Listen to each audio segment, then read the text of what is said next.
Bonsoir à toutes et à tous, ravi de vous retrouver sur 8 Mont-Blanc. Il est 18h, c'est l'heure du journal tout en images, préparé par l'ensemble de la rédaction. Voici les titres de ce vendredi 16 juin 2023. 48,5 millions d'euros, c'est le montant du budget supplémentaire de la Savoie pour 2023. Le département a voté ses nouveaux crédits ce vendredi matin et il en a également profité pour présenter son plan vélo. Précision de Victoria Lopez. Et puis Malraux Scène Nationale a présenté sa future saison et elle promet déjà beaucoup. Au programme, 66 spectacles, 140 représentations et 60 000 spectateurs attendus pour cette année de transition avec l'arrivée d'une nouvelle directrice. Routes Collège accueille des mineurs non accompagnés et autres compétences du département de la Savoie vont bénéficier d'un budget supplémentaire. Comme chaque année, le département a revu son enveloppe à la hausse pour financer ses projets. Parmi eux figure la prise de participation de la collectivité au capital de la Compagnie des Alpes. Le département de la Savoie, depuis la guerre, a toujours été moteur dans l'économie touristique, en créant Courchevel, en aidant au développement du tourisme social. Et nous avons un certain nombre de participations dans des stations savoyardes, de toute taille d'ailleurs. Et il se trouve qu'un des actionnaires de la Compagnie des Alpes, qui est le principal opérateur de remontée mécanique en Savoie, nous a proposé de lui acheter sa participation au capital. Il me semble bien que le département puisse être dans le tour de table d'une compagnie aussi importante pour l'économie savoyarde à un moment où nous avons besoin d'une nouvelle stratégie de transition touristique et environnementale. Outre ces 27 millions d'euros de participation au capital de l'entreprise, le département va ajouter à son budget initial plusieurs millions d'euros pour la gestion des routes, mais aussi pour soutenir les agents du département et les assistants familiaux. Il va également augmenter son budget pour soutenir ses collèges ou encore subventionner les travaux du stade de Chambéry. En parallèle de ces nouveaux crédits, la Savoie a profité de cette assemblée pour présenter son nouveau plan vélo. Ce plan vélo, il a été construit depuis 1 année et demie et on s'est vraiment basé sur les besoins et les particularités de chaque territoire. On a énormément concerté, on a eu plusieurs rencontres avec les élus du territoire qui sont concernés. Donc vraiment, on s'appuie sur une stratégie qui est la plus fine et la plus complète de chaque territoire. Et nous, on vient vraiment les accompagner et les aider de manière très simple et de manière très concrète pour justement jouer cet effet levier. 60 millions d'euros seront ainsi investis sur 10 ans pour accélérer l'usage du vélo au quotidien sur le territoire. Un budget par habitant 5 fois plus élevé que la moyenne des autres départements français. Combien d'opposants braveront l'interdiction de manifester ce week-end en Maurienne? Entre 3 000 et 4 000 personnes pourraient se rassembler dans la vallée pour dire non au Lyon-Turin. Une dizaine d'associations appellent depuis plusieurs semaines déjà les opposants à la liaison à venir faire entendre leur voix les 17 et 18 juin. Relayé à l'international par les soulèvements de la terre, l'appel à manifester inquiète les autorités. Ces dernières craignent des débordements liés à la présence de militants radicaux. On écoute François Ravier, le préfet de Savoie. Il répond aux questions de Victoria Lopez. Le mot d'ordre émis par certains organisateurs, pas tous, mais le mot d'ordre émis par ces organisateurs, c'est quand même d'arrêter le chantier du Lyon-Turin. Donc on craint évidemment des tentatives d'intrusion, de dégradation, d'attaque contre ces sites. J'espère que la raison l'emportera et que des personnes qui avaient décidé de manifester ne viendront pas manifester.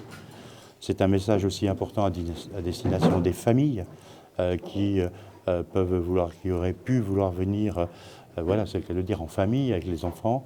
C'est vraiment déconseillé. Si on a des débordements, on va rentrer dans des situations sans doute compliquées.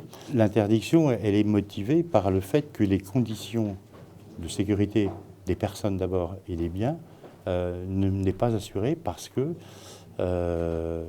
compte tenu de la géographie, compte tenu de l'affluence, compte tenu des sites, on n'a vraiment pas de certitude du tout, c'est le moins qu'on puisse dire, sur le fait que les choses se passent bien. J'ajoute aussi que si on a eu 11 organisations qui ont déclaré préalablement la manifestation, même s'il n'y a eu que 3 signataires, mais 11 organisations, on ne trouve pas dans ces 11 des groupes comme Extinction Rébellion, les Soulèvements de la Terre ou les Notables.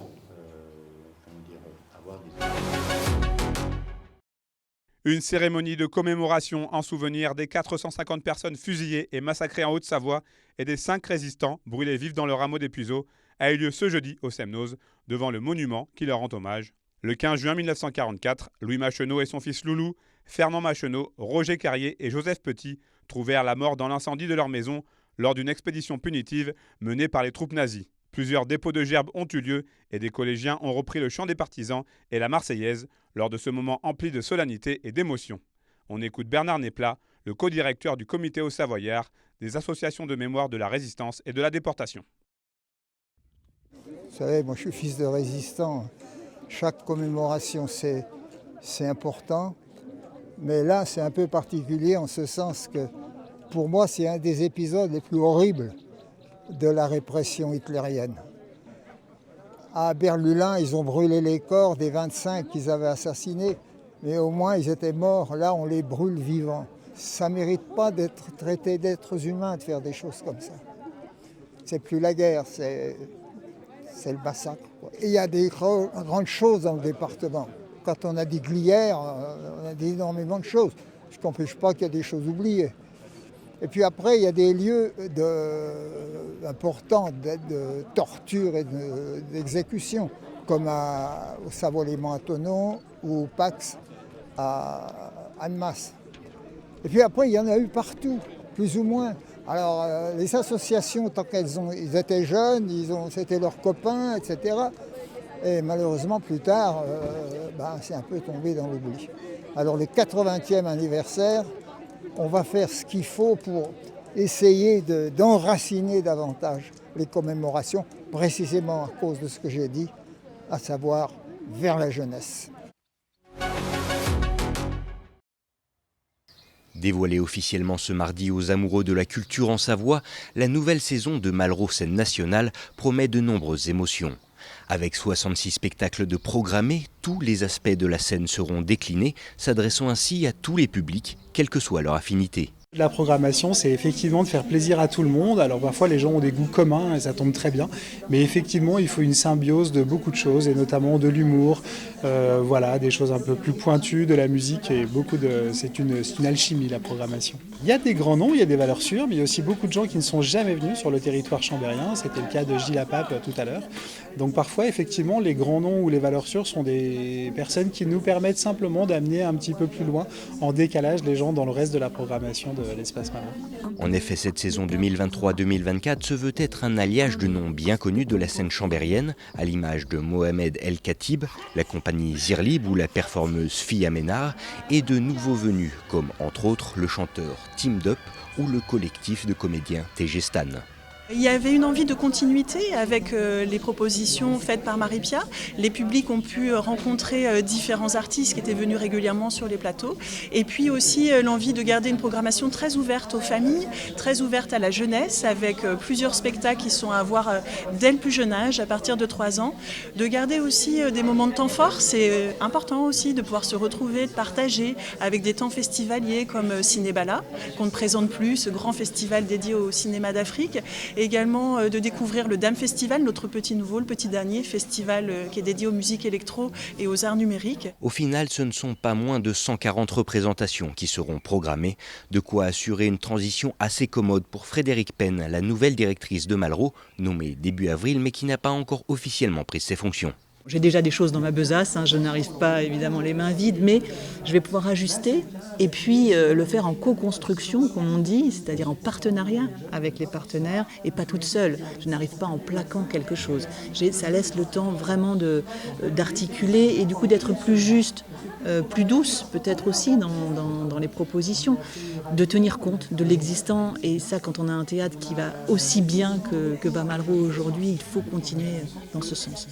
Une saison qui s'annonce donc riche et éclectique et pendant laquelle plus de 60 000 spectateurs seront attendus sous les planches savoyardes.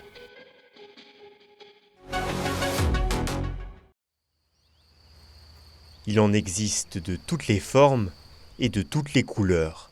Les plantes de montagne sont diverses et variées et elles intéressent Philippe Pellissier depuis son plus jeune âge.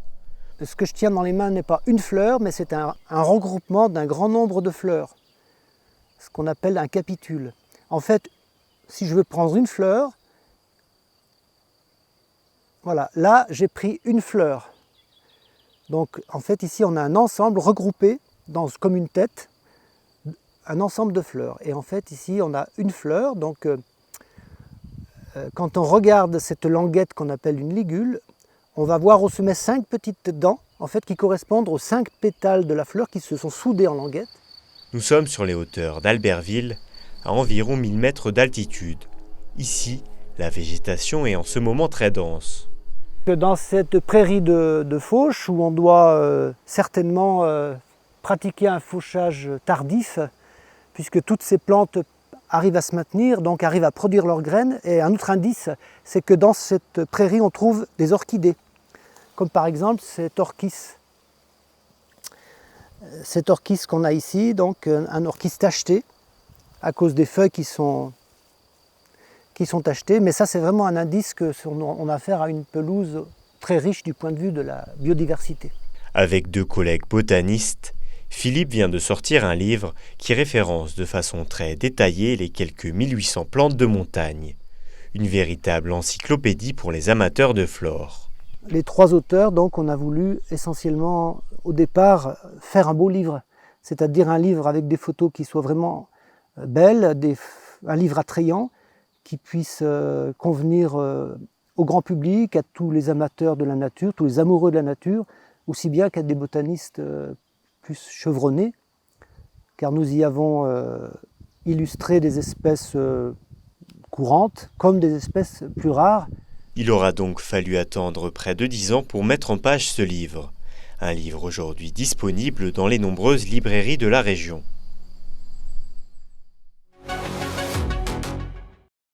C'est la fin de cette édition. Merci pour votre fidélité à l'information sur 8 Mont Blanc.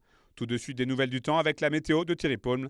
Place ensuite à une rediffusion de votre émission En tête à tête avec Lucas Ruche et son invité Gaetano Nakarato. Passez une très belle soirée et un très bon week-end.